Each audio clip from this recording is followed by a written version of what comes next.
Hello दोस्तों, इस प्यार को क्या नाम दो। स्टार प्लस के मोस्ट पॉपुलर शो में आपको दिखाया जाएगा जो आस्था होती है वो अपना मंगलसूत्र उतार रही होती है। उधर उनकी आई बार बार उन्हें आवाज़ लगा रही होती है कि जिस कारण से उनका जो मंगलसूत्र होता है वो उनके बालों में बुरी तरीके से इला जाता है। फिर वो उसको दोबारा से पहन लेती हैं। उधर अंजलि, श्लोक और भरत जो होते हैं वो कोर्ट के लिए निकल रहे होते हैं कि तभी श्लोक जो होते हैं अपने बाबूजी को कॉल करते हैं। कहते हैं कि बाबा जी आज आपकी जो याद है, आशीर्वाद की ज़रूरत है और आप यहाँ पर नहीं हो। कि तभी भरत जो होते हैं वो न्यूज़पेपर को देखते हैं जिसमें श्लोक और आस्था की तस्वीर छपी हुई होती है कि इन लोगों ने प्यार की एक नई कायम जो है मिसाल कायम करी है।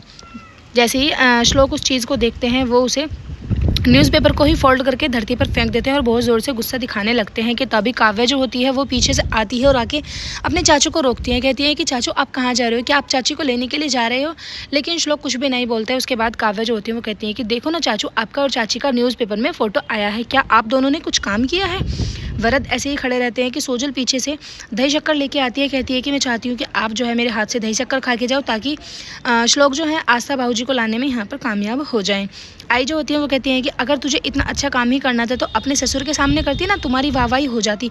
उधर आस्था, कालिंदी और उनके बाबूजी जो होते हैं वो कोर्ट के बाहर, फैमिली कोर्ट के बाहर पहुँच जाते हैं, जहाँ पर अंजलि, वरद और श्लोक भी टाइम पर पहुँच जाते हैं। सारे अपने गाड़ी वगैरह से जाते हैं लेकिन आस्था ऑटो से आती है जहाँ पर इनका आमना सामना होता है। लेकिन आस्था किसी को नमस्ते वगैरह नहीं करती है और न ही किसी के पैर वगैरह छूती है। वरद जो होते हैं वो आस्था की तरफ को देख रहे होते हैं। आस्था जैसे ही कोर्ट में अंदर दाखिल होती है कि तभी इनके जो वकील होते हैं वो उन्हें कहते हैं कि सिर्फ हस्बैंड वाइफ को ही अलाउड अंदर जाना, आप लोग जो है कॉरिडोर में ही वेट करना।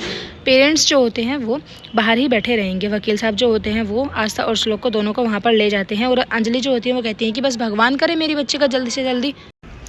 आस्था, श्लोक जो होते हैं वो कोर्ट के अंदर चले जाते हैं। जैसे ही वो देखते हैं जज साहब उनकी ही न्यूज़ जो होती है न्यूज़पेपर में उसको पढ़ रहे होते हैं। कहते हैं कि आपने तो एक नई अजीब मिसाल कायम करी है कि आप दोनों का जो बंधन है वो 7 जन्मों का है, फिर आप ऐसे मेरे सामने आगे क्यों बैठे हो।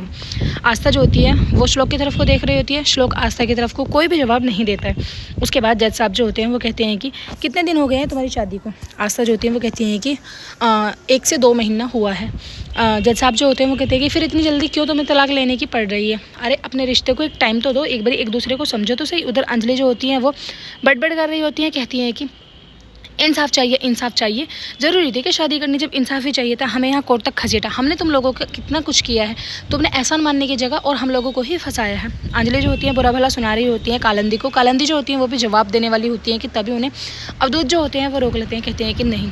आस्था जज साहब के सामने बैठकर श्लोक की बुराई कर रही होती है। श्लोक जो होते हैं वो कहते हैं कि देखो जज साहब, ये चाहती है कि मैं इसे चारों तरफ ये कहता फिरूँ कि I love you, I love you, लेकिन ये मुझसे नहीं होगा। ये बचपना मैं नहीं कर सकता हूँ। ये सब बचकानी हरकतें जो होती हैं ये और रिश्तों में अच्छी लगती होंगी, हमारे में नहीं। तभी जज साहब जो होते हैं दोनों की प्रॉब्लम को समझते हैं। कहते हैं कि देखो जब तुमने लव मैरिज करी थी तो जाहिर सी बात है कि आस्था और श्लोक अब दोनों एक दूसरे से प्यार ही करते होंगे ना, फिर ऐसी क्या मजबूरी आ गई कि तुम दोनों को एकदम से ही तलाक देना पड़ रहा है। वो समझाते हैं कि दोनों ही आपस में लड़ पड़ते हैं कोर्ट में। आस्था श्लोक को बहाने मारती है और श्लोक आस्था को बहाने मारते हैं।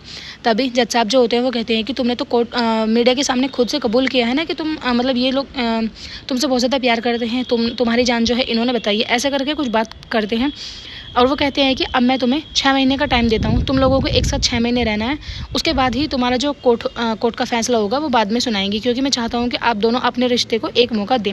श्लोक जो होते हैं वो कहते हैं कि ठीक है जज साहब, मुझे इस जो रिश्ता है मतलब ये जो आपका फैसला है ये मंजूर है। लेकिन आस्था को ये मंजूर नहीं होता है, लेकिन वो वहाँ पर कुछ नहीं कहती हैं। उसके बाद श्लोक जो होते हैं वो आस्था का हाथ पकड़ के कहते हैं कि आस्था देखना, मैं तुम्हें पहले वाली आस्था से भी ज़्यादा प्यार करूँगा। फिर ऐसा करके उसकी तरफ को इशारा करते हैं हंसने वाला कि मतलब वो उसका मजाक बना रहे हैं। उधर कालिंदी बाहर परेशान हो रही होती है। कहती है कि पता नहीं इतना टाइम क्यों लगा रहे हैं जैसा फैसला सुनाने में। कि तभी आस्था वहाँ आ जाती हैं। आस्था को देखकर कालिंदी एकदम से भागने लगती है। कहती है कि क्या हुआ, हो गया फैसला। श्लोक जो होते हैं वो पीछे से आके बताते हैं। कहते हैं कि सासू भाई मैं बताता हूँ क्या फ़ैसला हुआ है, क्योंकि आस्था तो आपको नहीं बताएगी। वो पीछे से आके कहते हैं कि फ़ैसला ये हुआ है कि मुझे और आस्था को 6 महीने एक साथ रहना है, वो भी मेरे घर में। कालिंदी कहती है कि मैं तो इस बात से एग्री नहीं करती हूँ। वो कहती है कि कोर्ट का फैसला है, ये आपका फैसला नहीं है कि आप इसको ऐसे ही बदल दोगे। कि तभी अंदर की तरफ से जज साहब जो होते हैं बाहर निकल के जा रहे होते हैं। कालिंदी उन्हें रोक लेती हैं। कहती हैं कि जज साहब, ये आपने कैसा फैसला किया है, मुझे अपनी बच्ची का तलाक करवा के इसको उसकी ज़िंदगी में खुश करना है। तभी जज साहब जो होते हैं वो कहते हैं कि जब तुम जैसे पेरेंट्स होते हैं ना तो बच्चे कभी भी अपने भविष्य में अच्छा नहीं कर पाते हैं। तुम्हें इनको समझाने की वजह तुम लोग इनका तलाक करवाने के लिए यहाँ पर लेके आए हो। मैंने इन्हें 6 महीने का टाइम दिया। एपिसोड की एंडिंग होती है फ्रेंड्स, आने वाले एपिसोड्स में आपको दिखाया जाएगा श्लोक और आस्था का फिर से गृह प्रवेश होता है। नई दुल्हन की तरह आस्था का एक बार फिर उस घर में गृह प्रवेश हो जाता है।